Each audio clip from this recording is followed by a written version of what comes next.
The world remembers kings, conquerors, and empires, but heaven remembers men and women who walked by faith. After the apostles of the Lamb, God never stopped raising witnesses. They preached when it was illegal. They believed when it was dangerous. They endured when it cost them everything. This is heroes of faith, the true stories of believers whose lives proved that God is real. His power is timeless, and faith still changes the world. Kindly like, share, and subscribe, and let their faith strengthen you. The ship was sailing away without him. He stood on the dock at Portsmouth, England, in the spring of 1793, watching the white sails of the Earl of Oxford catch the afternoon wind and drift slowly, painfully, out toward the English Channel. His luggage, wooden crates and leather trunks, sat in a pile beside him. His 8-year-old son Felix clung to his coat. The convoy of 7 ships grew smaller and smaller on the horizon. A single tear slid down his cheek. Every dream he had carried for years was sailing away, and he could not stop it. His name was William Carey. And what you are about to hear is not just the story of a man. It is the story of what God can do with a willing soul who refuses to quit, a soul so stubborn in faith, so relentless in calling, that not even shipwrecks, poverty, madness, fire, flood, death, and betrayal could stop him. This is the story of the man who became known as the father of modern missions. And it begins, not in a palace or a seminary, but in a tiny weaver's cottage in a forgotten English village, where a young boy first learned that the world was bigger than he could imagine, and that God was calling him into it. The year was 1761. England was alive with invention and change. Steam engines were beginning to transform industry. Captain James Cook was preparing to sail into unexplored oceans. The American colonies were stirring with the first whispers of revolution. And in the small Midlands village of Pollersbury, population 800, a boy named William Carey was born into a world of very small horizons. His parents, Edmund and Elizabeth Carey, were humble weavers. Their tiny 2-room cottage was dominated by a great loom, and from the time William could walk, he learned to play carefully around his parents' elbows and knees as they worked. There was barely enough money to feed the family, let alone educate a child. Books were a luxury owned only by the wealthy. Foreign lands were something ordinary people only dreamed about. But from his earliest years, William was not an ordinary boy. He was consumed, that is the only word for it, by a hunger to know and to understand. He climbed oak trees in the Royal Whittleberry Forest for hours, chasing butterflies and collecting insects in little wooden boxes his father made for him. He replanted favorite flowers under his bedroom window so their scent would keep him company at night. He read everything he could beg or borrow. When he was only 6 years old, his family moved to a new house because his father had been made clerk of the local Church of England school, and with that move came the one gift that would change everything. William was given one of the 12 free places in the village school. A boy who had never expected to read or write in his life was about to be set on fire. His father was his schoolmaster, and Edmund Carey was tougher on William than on the other students. But the boy thrived. He devoured Robinson Crusoe and Gulliver's Travels. He read about Captain James Cook's 3 voyages of discovery. He saved the newspaper pages that contained Cook's diary entries about the peoples of Tahiti, New Zealand, and Australia, and he read them over and over. When his long-lost Uncle Peter came home from fighting in Canada with tales of the Atlantic Ocean and Algonquin Indians, 8-year-old William sat at his uncle's feet for hours, begging him to describe what the sea looked like. His friends nicknamed him Columbus, because they would often find him acting out the discovery of new worlds. Then one afternoon, rummaging through books his uncle had left in the house, William came across a thick volume filled with botanical sketches and writing he could not read. He studied the strange letters. They were nothing like English. He asked his father, who recognized them as Latin. Edmund Carey found an old Latin grammar book on the schoolhouse shelf and handed it to his 12-year-old son. Within 2 months, William had memorized the entire book and could hold a conversation in Latin, even if he had to talk to himself, since no one else in the village knew the language. This was not mere cleverness. This was a grace. God was preparing a man. When William was 12, the village school released him, as it released all its children, to go to work. The Carey family could not afford further schooling or a private tutor. Like every other boy in Serampore, William was on his own. He begged his father to find him work outdoors, and so he went to labor on a farm. He loved the sun and the open fields, the Leicester sheep on the rolling hills, the turning of the seasons in the English countryside. But the sun did not love him back. A painful rash broke out across his face and hands whenever he worked in daylight. For 2 years he endured it, not wanting to give up the life he loved. In the end, the rash forced him inside. He had to find another trade. His father heard that a cordwainer, a shoemaker who made shoes from scratch, was looking for an apprentice in the town of Piddington, 8 miles from home. 14-year-old William packed a spare shirt, a tin plate, and a cup in a kerchief, and his family walked with him to the edge of the village. His little sister Polly was heartbroken and promised to look after every item in his specimen collection. William walked 4 hours to a town he had never seen, to live with people he had never met, to learn a trade that had not been his choice. But he walked, and he learned. In the cobbler's workshop, William found something he had not expected, a fellow seeker. His fellow apprentice, an older boy named John Warr, was the son of a nonconformist Christian, what England at that time called a dissenter, someone who worshipped outside the official Church of England. The two young men argued religion constantly, late into the evenings, as they hammered saws and cut leather. William always won the arguments. He was brilliant and sharp-tongued in debate. But there was something about the way John Warr talked about his faith, something real and unashamed about it, that left a quiet ache in William's chest even when he walked away victorious.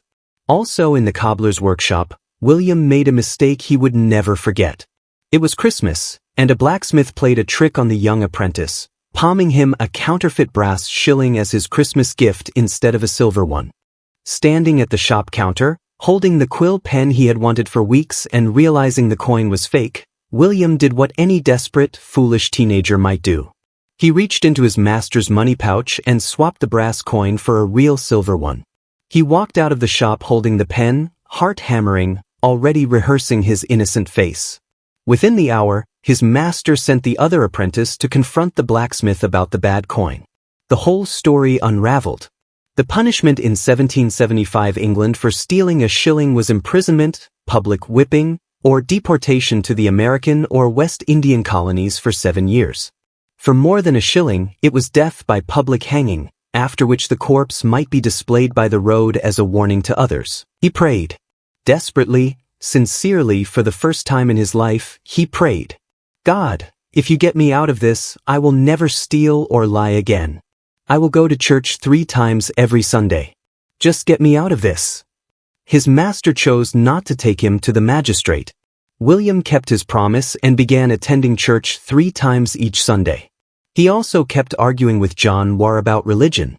But the arguments were changing him from the inside, whether he knew it or not.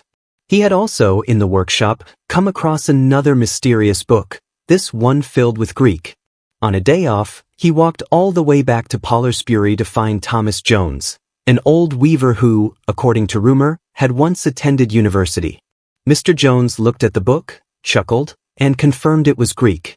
When William asked so many questions that the old man could not stop the conversation, Jones offered to teach him the language. He expected the teenage apprentice to lose interest after a lesson or two. He did not know William Carey. For 2 years, William studied Greek every spare moment, and by the end, he could read and write it fluently. He was 16. He was a shoemaker's apprentice with no university, no title, and no money, and he already knew English, Latin, and Greek. God was still preparing him. When his master Clark Nichols died suddenly in 1779, the apprenticeship collapsed. William eventually finished his training under a new master in the nearby village of Hackleton. There he began attending a dissenter church, and there he met a quiet, shy woman named Dorothy, called Dolly, 6 years older than himself. She had never been to school and signed documents with an X. William, passionate and opinionated about everything, fell in love with this gentle woman. They married in 1781. He was 19. He promised to teach her to read and write, and he did. Their early marriage was marked not by comfort but by poverty so grinding it is difficult to read about. They lived in a damp cottage where the pages of William's books curled from the moisture. The loom in the house was no longer the sound of productivity but of survival. Their first daughter, Little Anne, learned to walk and to talk, and then fell ill and died at 18 months. In the same illness, William himself nearly died. When he rose from his sickbed, all his hair had fallen out. He was 23 years old, completely bald, and deeply embarrassed about it for the rest of his life. He ordered a cheap wig from a wigmaker in town and wore it for years. But Dolly was never quite the same after Anne's death. Something inside her withdrew. The sparkle in her eyes dimmed. She still kept the house and cared for the children, but she had gone somewhere inside herself that William could not reach. He pressed on. He was now preaching part-time for the dissenters, walking 8 miles each way to preach in Earl's Barton, wearing out shoe after shoe on roads so rough that the small congregation could not even afford to pay him enough to buy new leather to replace the soles he walked through. He preached once a month in his home village of Pollersbury and stopped at his parents' house for lunch, but none of his family could come to hear him, because his father was still the Church of England schoolmaster, and being seen at a dissenter service could cost him his job. There was something forming in William's chest during those years of poverty and preaching and study, something that would eventually shake continents. He began to suspect that the Great Commission of Jesus Christ, the command to go into all the world and preach the gospel, had not expired with the 12 apostles. He began to believe that it was still binding on every Christian in every age. He began to look at maps. He began to make notes about the peoples of the world.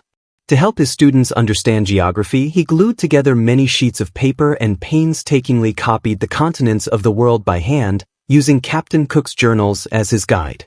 Next to each country, he wrote what he knew about the people who lived there. Next to Australia he wrote, New Holland, 12 million pagans. Next to India, Indostan, 110 million Mohammedans, pagans, Brahmins. Sometimes when he pointed to his map during a lesson, he had to stop and take a deep breath before going on. He so desperately wanted to go. When he finally voiced his conviction at a minister's meeting that God expected Christians to take the gospel to the ends of the earth, the response was brutal. The senior Reverend Ryland turned on him with cold anger and declared to the room, "Young man, sit down. When God pleases to convert the heathen, he will do it without your help or mine." He pointed at William and added, "You are a miserable enthusiast." The room agreed. William sat down. But something had been ignited in him that no amount of cold religious scorn could extinguish. Instead of shrinking, he studied harder. He wrote. He filled manuscript page after page with his argument. He taught himself Hebrew and Dutch. He read everything he could find. And eventually, out of those years of invisible toiling, came a book, a remarkable, meticulous, world-changing book. He titled it with the kind of long title fashionable in his era, but it became known simply as Inquiry. In it he argued, with extraordinary detail, that the Great Commission belonged to every generation of believers. He included a survey of world geography that was the most comprehensive ever compiled in a single volume by any private individual in England. He included a practical guide to missionary work, language learning, and cross-cultural living. He was a shoemaker with a grade school education, and he wrote what scholars would later call the most important missionary text of the 18th century. In May of 1792, a friend named Tom Potts, so moved by William's argument that he paid the printing costs out of his own pocket, published the Inquiry. 3 weeks later, William stood before a gathering of Baptist ministers and delivered the words that would echo through history: "Expect great things from God. Attempt great things for God." The room moved. That autumn, 12 ministers gathered around a small table and pledged what little money they had to start the very first English missionary society, the Particular Baptist Society for Propagating the Gospel. The total pledged was £13. William pledged his book royalties. And the question that hung in the room, unspoken but understood by all, was, who will go first? William Carey stood to his feet. "I will go," he said. And when no one spoke, he said it again. "I will go."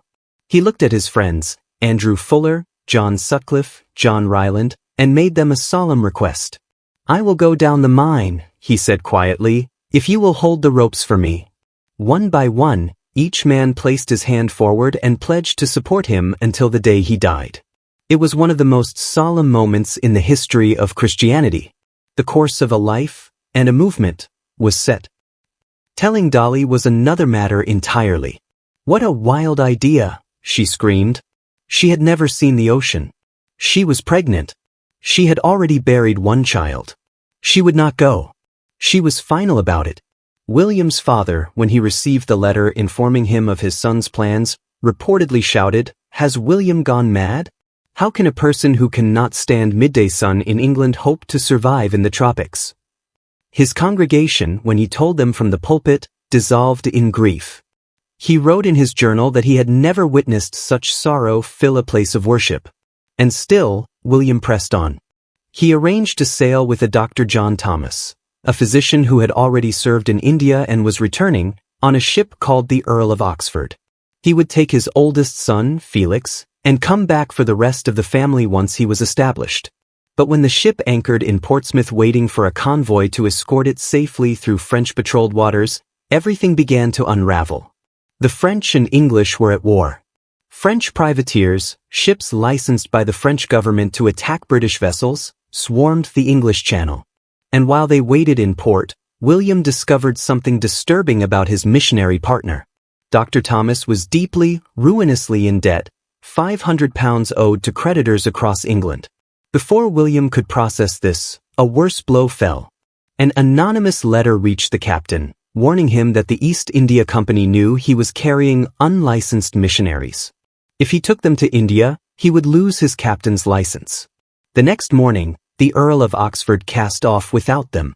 William and Felix stood on the dock and watched the white sails disappear over the horizon. A tear rolled down his cheek. 1,000 questions flooded his mind. But William Carey did not collapse. He turned his back on the sea. He hired a cart for their luggage and began to think. In London, scrabbling for another way forward, he and Dr. Thomas heard news of a Danish ship, the Kroon Prinsesse Maria, sailing from Copenhagen to India. Denmark was not at war with France, so a Danish ship could pass through French-patrolled waters freely. And crucially, a Danish ship was not subject to the East India Company's rules about passenger licenses. If they could get on this ship, they could reach India legally. But the cost was daunting, £250 for just William, Felix, and Dr. Thomas, and they had only £150. Then William received a letter from Dolly. A new baby had been safely born. His name was Jabez, Hebrew for, in sorrow. Something broke open in William at the sight of that name. He grabbed his hat and coat, and within the hour he and Dr. Thomas were on a coach through the night to Piddington. By dawn, William was standing at the door of the cottage where Dolly lived with her sister Kitty. He begged his wife to reconsider. She refused. He wept by the side of the road on the way back to town. Dr. Thomas, watching his friend sob on the roadside, turned around and walked back to the cottage. What happened next was quiet and extraordinary. Dr. Thomas stood before Dolly and spoke plainly. He told her it was not right to break up a family. He told her she might never see her husband again. Then he turned to Kitty, Dolly's sister, and asked whether she might come too, so that Dolly would not be alone. Kitty's whole body shook. Then she stood up and said, "If it keeps the family together, then I will go." Dolly looked at her sister. Then she nodded. "All right," she said quietly. "We will go together." William, hearing those words, rushed inside and gathered his wife into his arms. Against all odds, the family was going to India. What followed was a day of beautiful, glorious chaos. The whole village was astonished. Neighbors came to watch. Children ran in and out of the cottage. Dr. Thomas packed bedding and warm clothes. A coach was arranged for the morning, and they still had to find an extra £200 for the additional passages. But John Ryland in Northampton wrote urgent letters to wealthy friends in London, and when William's group arrived in the city, the money was waiting for them. The ship's agent, moved by the sight of a whole family sailing together for the sake of the gospel, agreed to issue all 8 tickets for what they had. On June 13, 1793, Just over a month after they had watched the Earl of Oxford leave without them, William Carey stood on the deck of the Crown Princessa Maria as it sailed out of Dover Harbor. His wife and 4 sons stood beside him. The white cliffs of Beachy Head slowly faded from view. William watched until they were gone. He would never see England again. In his journal that night, he wrote, "This has been a day of gladness to my soul. I was returned that I might take all my family with me and enjoy all the blessings which I had surrendered to God." There is a truth in that journal entry that deserves to stop us here for a moment. The delay had felt like defeat. The missed ship had felt like the end of the dream. But God had used the delay to do something William could never have orchestrated, to bring his family. What looked like a closed door was the hand of God repositioning his servant. If William had sailed on the Earl of Oxford as planned, he would have gone to India alone, leaving behind a wife already descending into mental illness, children without a father, and a family fractured perhaps beyond repair. The obstruction was the provision. The 5-month voyage tested every member of the family in different ways. William and Felix and the older boys explored the ship with the gleeful curiosity of naturalists. Dolly and Kitty stayed below deck, terrified of the ocean's immensity. Then, in the dark hours of August 26th, a violent storm struck. 50-foot waves crashed against the little ship. The main and 4 topmasts were washed overboard. William and Dr. Thomas lashed themselves to the deck and helped the crew for 2 days while the storm raged. Children were thrown from bunks. The hull groaned and cracked. When it finally passed, 2 masts had broken and the sails were shredded to rags. It took 10 days of feverish repair work to get the Crown Princessa Maria moving again. The carpenter died of pneumonia caught in the storm. William held a funeral service at sea. And William Ward on the ship looked out at all the continents they were passing, Africa, Madagascar, the islands of the Pacific, and wrote to the Missionary Society in England, "Millions of perishing heathens, tormented by idolatry, superstition, and ignorance, and exposed to eternal miseries in the world to come, are pleading for someone to come." He was sailing toward those millions. He would not turn back. They entered the Bay of Bengal in October 1793. Now they faced a new obstacle. The East India Company had a strict law. Every ship's captain must declare all passengers and confirm they held proper entry licenses. William, Dr. Thomas, and their families had no licenses. To be found was to be sent back to England in chains. William sat in his cabin turning the government decree over and over in his hands. Then he read it again, very carefully. The law said the captain must declare passengers when the pilot came aboard to navigate the ship upriver. But it said nothing about passengers who disembarked before the pilot boarded. That was it. That was the door. At William's urging, Captain Christmas quietly lowered all 8 members of the missionary party over the side of the ship into a small native boat called a poncy before the harbor pilot came aboard. They slipped away in the darkness of the river mouth. They had entered India without being caught. When the tide turned and their little boat had to stop, they came ashore for the first time at an Indian village marketplace.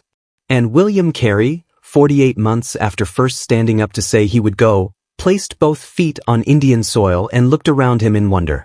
Brown hands reached out to pinch the baby's cheeks. Merchants sat with baskets of fruits and vegetables he had never seen before. Smells both repulsive and sweet filled the air. A crowd gathered. He could not yet preach in Bengali, so Dr. Thomas preached, and the people listened for 3 hours, and when it was over, they brought the missionaries plantain leaves heaped with curried vegetables and rice, and laughed warmly as the English visitors struggled to eat with their fingers. After years of dreaming and studying and arguing and suffering and sailing, William Carey was finally on the mission field. The first months were desperately hard in ways that only those who have truly left everything for the sake of the gospel could understand. The goods they had brought to sell and fund their first year in India, metalware and woolen cloth, turned out to be a market already flooded. They raised almost nothing. Within weeks they were poor. Within months they were nearly starving.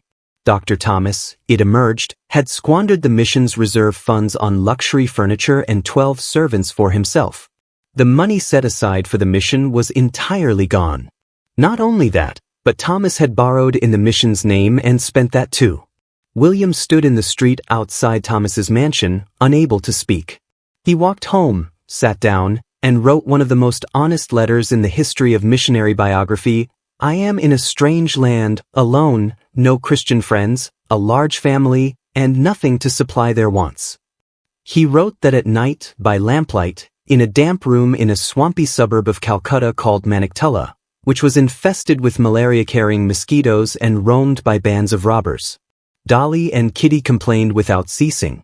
The food made their stomachs revolt. The heat was suffocating. The children were sick.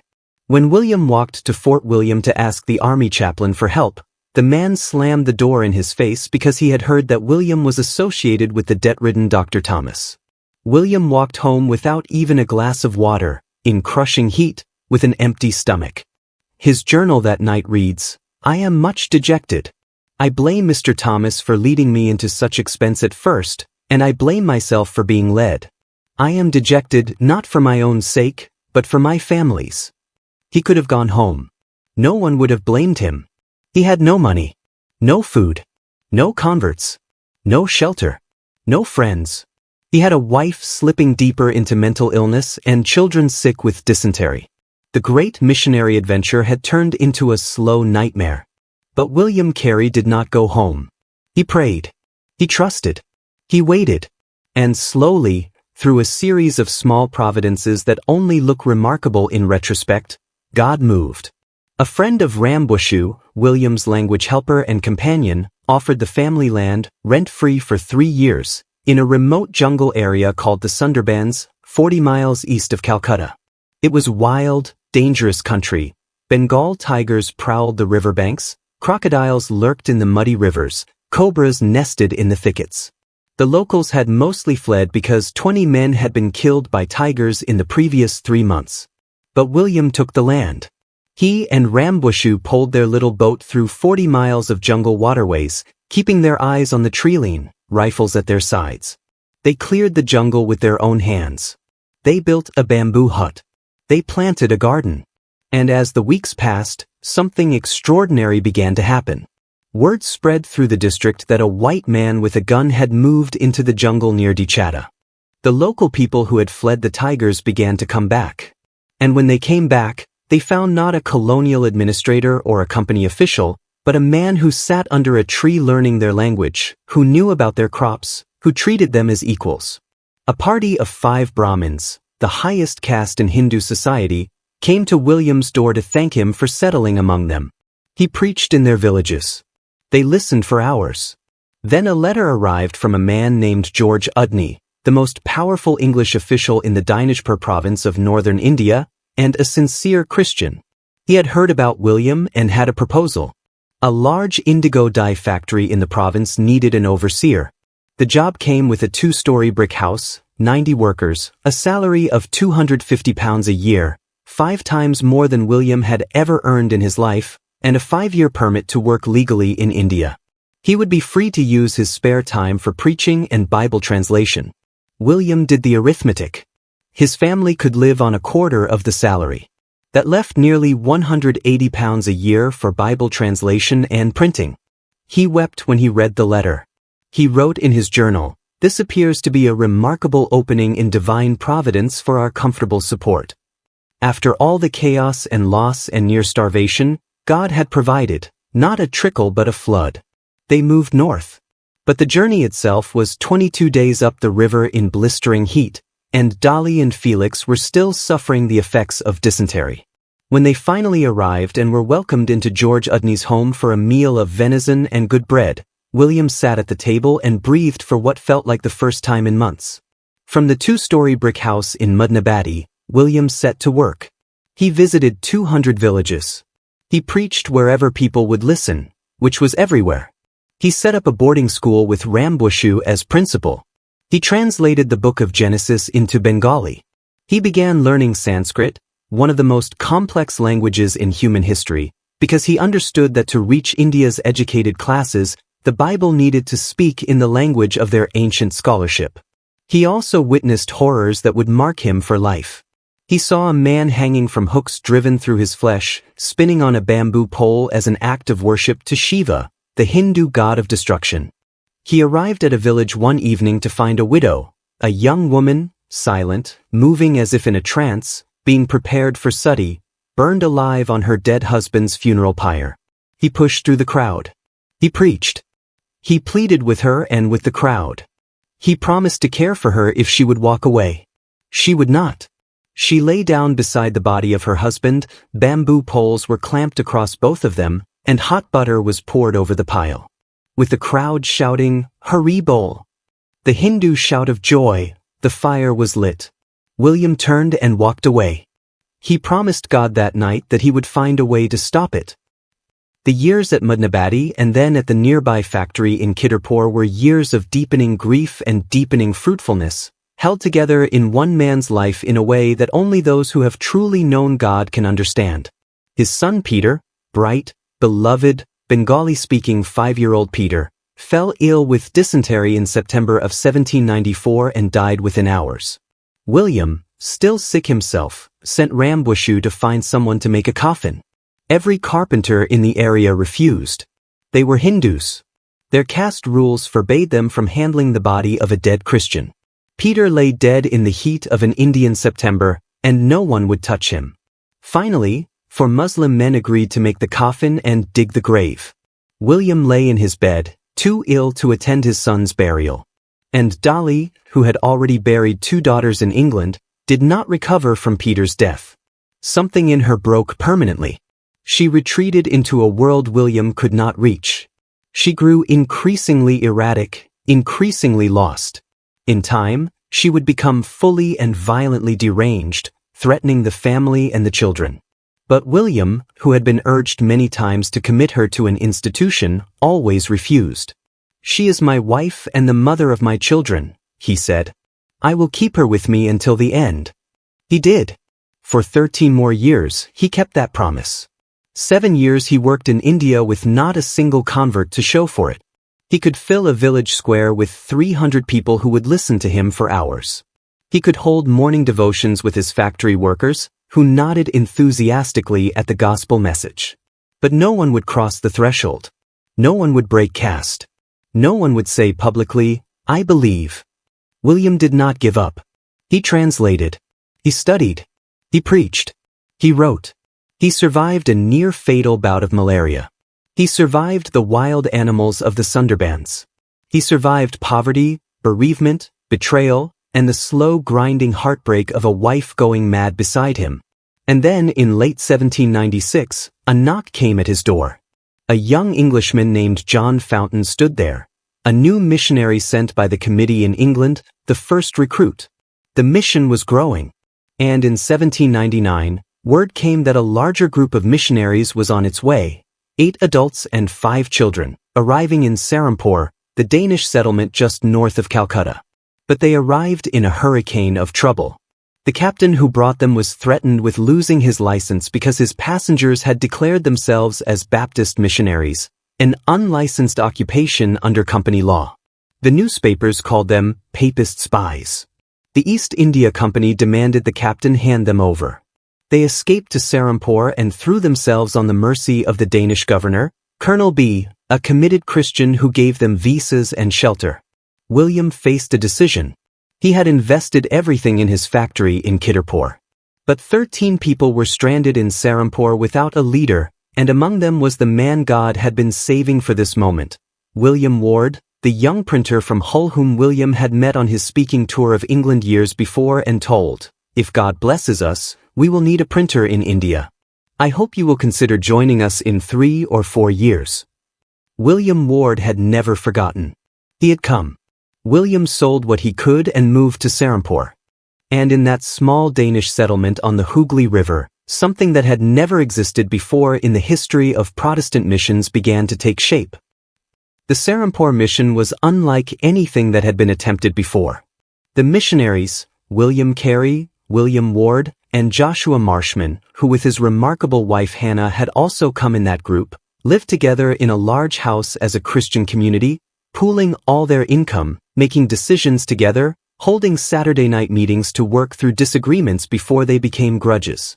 Joshua and Hannah Marshman opened schools that filled almost overnight, an English school for the children of company employees, and an Indian school for local boys taught in Bengali, which had 40 students enrolled within a week. Hannah Marshman became the practical backbone of the community, watching over the younger Carey boys when their mother was too ill to care for them. And William Ward set up the printing press. The press that had survived the chaos of Kitterpore was reassembled in a small room at Serampore, and William Ward began the painstaking work of hand-setting the Bengali type, letter by letter, for the complete New Testament that William Carey had spent 8 years translating. Felix Carey and William Carey Jr. ran errands and learned the trade alongside Ward. The 12 workers in the print shop, Indians and English together, were eventually printing 6,000 half-sheets a week. It was a miracle of industry and devotion. On March 5, 1801, the first complete New Testament in the Bengali language rolled off the press. The entire community gathered in the chapel. The black leather-bound book was placed on the communion table, and they prayed. William Carey, who had begun this translation in secret on a 5-month ocean voyage, who had continued it by lamplight in a damp hut in the Sundarbans jungle while his children slept around him, who had pressed on through malaria and grief and 7 years without a single convert, William Carey looked at that book and wept. Around this same time, a new chapter opened in his life. Lord Wellesley, the Governor-General of British India, was building Fort William College in Calcutta, an institution to properly educate the young English clerks arriving from England who were being handed enormous administrative power without any knowledge of Indian history, language, or culture. He needed someone to head the Bengali and Sanskrit department. Someone who knew the languages, the literature, the culture. Someone who had actually lived among the Indian people. The Reverend Brown, the army chaplain, the very same man who had slammed the door in William's face years before, and with whom William had later become friends by refusing to hold a grudge, showed the Governor-General a copy of the Bengali New Testament. That, he said, was the work of the man they were looking for. When the invitation arrived, William laughed out loud. He, who had left school at 12 years old, who had never attended a single day of college in his life, was being asked to head the language department of one of the most prestigious academic institutions in Asia. He went to Calcutta to politely explain the misunderstanding. The Reverend Brown already knew his educational history. It did not matter. William knew what mattered, and what mattered was that he knew the language, the people, and the literature, and no one else in India did. William Carey, the cobbler, became a professor. His salary was 500 rupees a month, more than he had ever imagined earning. He gave every rupee of it to the Serampore mission. He taught Bengali and Sanskrit Monday to Friday and rowed up the river to Serampore every weekend to preach, translate, and be with his community. And the job did something else. It gave the Serampore missionaries legal protection. When the British military quietly captured Serampore overnight in 1801 because Britain and Denmark had gone to war, the missionaries found themselves back under British jurisdiction, vulnerable once again to being deported. But the Governor-General's pet project, Fort William College, had William Carey as its professor. No one was going to deport Fort William's professor. The whole community was safe. What appeared to be a military occupation, another threatening, destabilizing event, had turned, in God's hands, into a shield. 7 years. 7 years in India with no converts. And then, in the most ordinary, providential way, everything changed. A carpenter named Krishnapal was walking his children down to the Hooghly River to bathe. He slipped on the stone steps leading into the water and dislocated his shoulder. His child ran to the mission house for help. Dr. Thomas, who had wandered back into the mission community's orbit, answered the call, along with William and Joshua Marshman. The 3 men rushed to the scene. Dr. Thomas, to reset a dislocated shoulder, tied Krishnapal to a tree to keep him still and jerked the arm back into place. While Krishnapal sat under the tree recovering, Dr. Thomas told him about Jesus. The carpenter came back the next day. And the day after that. He brought a friend named Gokul. They came every day for weeks, long after the shoulder had healed. They asked questions. They listened. They wrestled. And then, 3 days before Christmas in the year 1800, Krishnapal and Gokul announced that they wanted to become Christians. But the real test was not belief, it was whether they would break caste. Would they, as Hindus, sit down and eat at the same table as the missionaries? If they did, their families would know. The whole community would know. There would be consequences. Dr. Thomas invited both men to lunch. They sat down. They ate. By the time they left the mission house, the news had spread through every street in Serampore. An angry crowd gathered outside their homes. Rocks were thrown. Gokul's wife and mother packed their bags and left him that night. Krishna Pal's wife and daughters were terrified. Krishna Pal himself, along with his wife and oldest daughter, was dragged before a judge and imprisoned on a legal pretext. The girl had been arranged in marriage to a Hindu family who now refused to accept a Christian girl into their home. William and Joshua Marshman rushed to the Danish governor. The prisoners were released. And while they were in prison, Krishna Pal's wife and daughters also became Christians. On December 28, 1800, at the steps of the Hooghly River, William Carey baptized Krishna Pal and his own son Felix. He spoke in English over Felix and in Bengali over Krishna Pal. The crowd of Hindus and Europeans watching was large. 6 of the 7 new converts lost courage and could not come into the water that day. But one man, one carpenter, walked down those steps in front of all of them. Standing in the crowd, weeping, was Governor B., the Danish official who had sheltered the missionaries. He shook Krishna Pal's wet hand and could not speak. Standing nearby was a Danish countess named Charlotte Rumor, an invalid who had come to India for her health and had begun taking English lessons from William Carey, and through those lessons had found her way into the life of the mission. She too watched and wept. The harvest had begun, and it would not stop. Over the next decade, the Serampore mission grew at a pace that astonished everyone. Thousands of copies of the New Testament in Bengali were printed and distributed. The Gospels were printed one at a time and given away. The schools expanded. More Indian converts were baptized.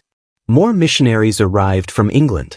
The name of Jesus was being spoken in villages that had never heard it, by Indian believers themselves, Krishna Pal and others like him going house to house, sitting under banyan trees, carrying the Bengali New Testament in their hands. And Dolly Carey, who had endured so much, died on December 7, 1807, after a short illness. Her mind had been almost entirely lost for the last several years of her life. She had to be confined to her room. She had sometimes been violent and frightening. William had protected her from every suggestion of institutional care. He had carried the burden of her illness for years alongside the burden of the mission, the translation work, the college, and the grief of dead children. When she died, some people expected him to feel secretly relieved. Instead, he grieved. He had loved her. He had chosen her when she was a quiet, unlettered woman who signed her name with an X. He had taught her to read. He had never stopped loving her. 6 months later, William married Charlotte Rumor, the Danish countess who had stood weeping at Krishna Pal's baptism. It surprised people. She was an invalid, partially crippled from the burns she had suffered years before when, as a teenager, she had run through fire to wake her sleeping parents and save their lives. Her lungs were damaged. She spent much of her day on a couch. But she was brilliant, warm, and deeply devoted to God and to William. She spoke 7 languages and was an invaluable help in his translation work. They were, in every deep and quiet way, perfectly matched. The years of their marriage were among the most fruitful and the most joyful of William's life. Then came the fire. On the night of March 11, 1812, a fire swept through the Serampore print shop. William Ward was the last one in the building when he smelled smoke seeping under his office door. He ran through the corridor and found the paper storeroom ablaze. He ran outside, gathered workers, and began fighting the flames with buckets. He and Joshua Marshman climbed onto the roof, sawed a hole over the fire's source, and poured water down for 4 hours. By 2 in the morning, the fire seemed out. They went to bed exhausted. Someone, in the dark, opened all the doors and windows. With a roar, the fire leapt back to life. By the time Ward and Marshman raced back, the whole building was blazing. By morning, it was ash and twisted iron. When Joshua Marshman rode to Calcutta to tell William, William was eating lunch with his college colleagues. He listened in silence to the news that the fire had destroyed everything: the final draft of the multi-language dictionary, 5 years of work, 10 versions of the Bible in various stages of printing. A 6-year translation project he and Marshman had completed together. Every set of hand-cut typefaces for Asian languages. Hundreds of reams of paper. Manuscripts he could never fully reconstruct. Everything he had built over nearly 2 decades of labor, gone in a single night. He asked to be released from his lectures. He rode back to Serampore. He walked slowly around the ruins. He wept. And then he turned to Joshua Marshman and said, "In one short evening, the labors of years are consumed. How unsearchable are the ways of God." He did not rage. He did not despair. He said, "We must rebuild and replace what has been lost." And he meant it. The response from England was extraordinary. Christians who had never heard of William Carey before read about the fire in their newspapers and were moved. Churches of every denomination, Anglican, Baptist, Presbyterian, gave what they could. William Wilberforce, who had spent his life fighting to abolish the British slave trade, gave £10 and spoke about William Carey in Parliament. The Bible Society donated 2,000 reams of paper. Within months of the news reaching England, £10,000 had been raised. Andrew Fuller, who was still holding the ropes from England, eventually had to write to people telling them that enough money had already come in and they need not send more. William Wilberforce did something else in those years. He led a campaign in the British Parliament to force the East India Company to open India to missionaries. For more than 20 years, the company had kept missionaries out, viewing them as dangerous agitators who might disturb the trade relationships that made the company rich. But after the fire, after the decade of work the Serampore triad had done, after the schools and the translations and the printing presses and the converts, Wilberforce stood in Parliament and declared, "Now that the slave trade is abolished, the exclusion of missionaries from India is by far the greatest of our national sins." He gathered over 500,000 signatures on a petition. Past governors-general testified before Parliament. Lord Wellesley himself, who had hired William as a professor, spoke in support of missionaries. On June 28, 1813, the charter of the East India Company was amended. It was now declared the duty of Britain to promote the happiness of the Indian people through useful religious and moral teachings. The door to India was open. Missionaries were free. And the first person issued a license as a missionary to India was a young man named Eustace Carey, William's nephew, his brother Tom's youngest son. The final years brought new sorrows and new battles. The very missionary society William had helped found began to turn against him. New missionaries arrived, young, inexperienced, well-intentioned, and instead of sitting at the feet of men who had poured 20 years into the soil of India, they held private meetings to criticize and complain. They complained that Joshua Marshman was too bossy. They complained that William Ward expected too much. They wondered why William Carey ate dinner at the Governor-General's table. They wrote letters home to England, and the Missionary Society Committee, now filled with men who had never met William, never seen India, never read his letters, sent orders that all property in Serampore be signed over to London so the committee could take direct control. William Carey, at 55 years old, refused. He argued, as he had argued in the inquiry 30 years before, that a mission cannot be run from halfway around the world by people who have never smelled the air or walked the streets or learned a single word of the local language. He appealed to his old friend John Ryland. Then Ryland died. John Sutcliffe had already died. Andrew Fuller had died.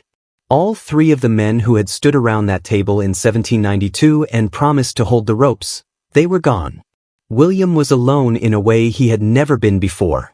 He wrote to his son Jabez, "Nothing I have ever met with in my life, and I have met with many distressing things, ever preyed so much upon my spirit as this difference."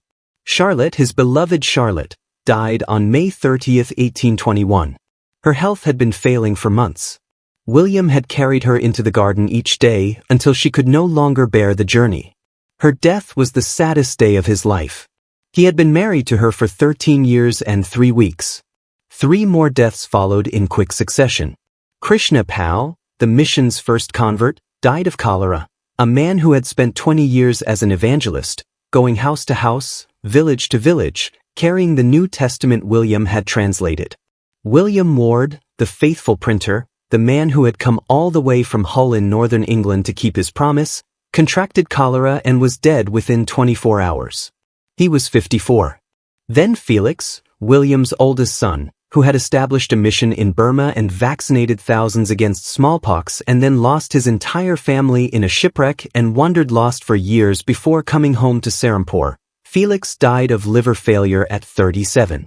A flood came and washed William's house into the river. He had to run for his life. His garden, which had been a source of joy since his childhood in Pollersbury, was destroyed.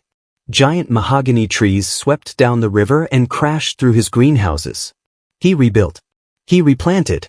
He ordered new bulbs and seeds from England. He married a third time, a kind widow named Grace Hughes who gave him tenderness and stability in his final decade. He suffered strokes. He limped badly from the fall he had taken years before from a runaway horse. He continued to teach at Fort William College until the college itself was closed by financial crisis. He continued to revise his translations. He continued to preach. He supervised the founding of Serampore College, the first college in all of India granted the right to confer degrees. He founded the Agri-Horticultural Society of India, channeling his lifelong love of plants into improving the food security of millions of people. He translated the complete Bible, or portions of it, into 44 different languages and dialects.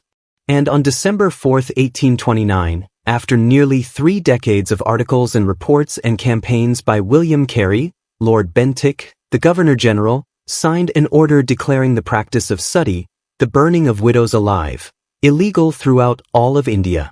A messenger brought the order to Serampore on a Sunday morning. William asked another missionary to preach the service. Then, without stopping to eat, he spent the entire day translating the order into Bengali so it could be posted in every district as quickly as possible. Every hour that passed, he said, could mean the death of another woman. He worked through the night. The messenger left for Calcutta before dawn. In the summer of 1833, William Carey suffered the first of several strokes. His body began to fail, but something in his eyes remained clear, remained present. Visitors came from across India, governors and generals, missionaries and merchants, Hindus and Muslims and Christians, all wanting to sit beside the bed of the man who had become a legend in his own lifetime. One of the last was a young missionary named Alexander Duff, newly arrived from Scotland, burning with vision and plans for a Christian college in India. He sat with William for as long as he dared, asking questions, listening, taking in everything. As he stood to leave, William called him back with a thin voice. "Mr. Duff," he said, "you have been speaking about William Carey." Duff turned from the doorway. "When I am gone," William said quietly, "say nothing about William Carey. Speak only about William Carey's Savior." In the early hours of June 9, 1834, William Carey died in his bed. He was 72 years old. His will requested a simple headstone with his name and age and these words beneath, "A wretched, poor, and helpless worm. On thy kind arms I fall." As his body was carried through the streets of Serampore, the Danish government house lowered its flags to half-mast. The streets were lined with silent crowds, Hindus, Muslims, and Christians standing together to honor a man who had come among them not as a conqueror or a traitor, but as a servant. The man who had begun life as the son of a poor weaver in a forgotten English village, who had taught himself Latin at 12 and Greek at 16 and Bengali and Sanskrit and dozens more, who had crossed an ocean on a leaky ship, who had cleared jungle with his own hands, who had buried children and carried a mad wife and outlasted every betrayal and disaster and sorrow that life could throw at him, that man was gone. And the world was different because he had lived. What do we take from this life? What is the word that William Carey's story speaks to the church today? It is this: God does not call the equipped. He equips the called.